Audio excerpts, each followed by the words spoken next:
Now, going to the election of 21st Saturday last week, I was there Wednesday preceding that, and I told you what the outcome of the election was going to be.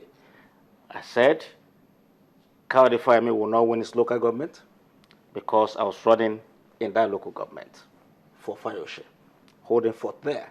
And of course, it was only the APC people that did not see the handwriting on the wall. He had lost this election a year ago. And that is the situation that what we are planning and looking at is the fact that we do not do governance by the newspapers or by propaganda. It's the people. And once the people speak, you will find out that, hey, the voice of the people, because it's a government of the people, by the people, and for the people. So that is democracy. Our people went to the polls, just like my brother here I just said.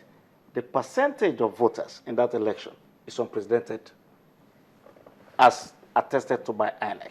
Pardon me for butting in. Yes. Pardon me for butting in. You said that Fayemi lost the election 1 year ago. Oh, yes. Why would you say that? Yeah, because he had this policy that affected the civil servants, that affected the teachers, and those ones, they constitute the majority of opinion moulders in any election.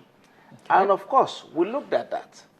And was the policy against those people? Oh, yes. Oh, yes.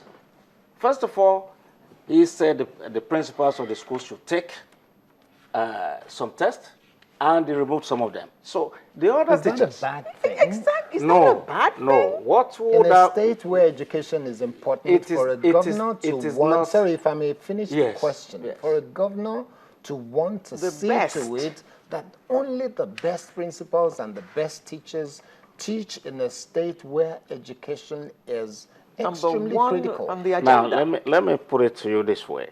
That policy by itself, saying that the best, if that is what he wanted to achieve, is not a bad policy. Okay. But for you, if I were in his shoes, I would have asked for a training program for the teachers, for the principals, for the best to come out of them. If you are weak, we say, okay, this is what we plan for you. You have not measured up to this standard. We want you to train. Then you bring in trainers to train them. These are teachers, trainers, retrainers.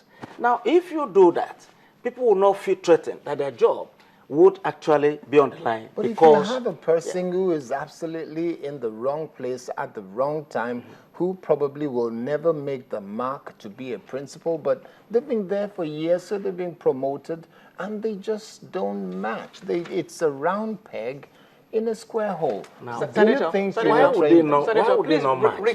Recall the issue of the Edo State governor and one of his teachers who was told to read something. I don't think people in Ekiti are that bad. So please. It turned to one Solomon. I saw that example. It was a terrible one. So, but we didn't have that caliber in Ekiti. So when you look at it, so you tell us. Oh yes. Because if that were the case, for us, I would not condone a person who cannot read or write to be a teacher. Okay. We're not discussing that policy on this occasion.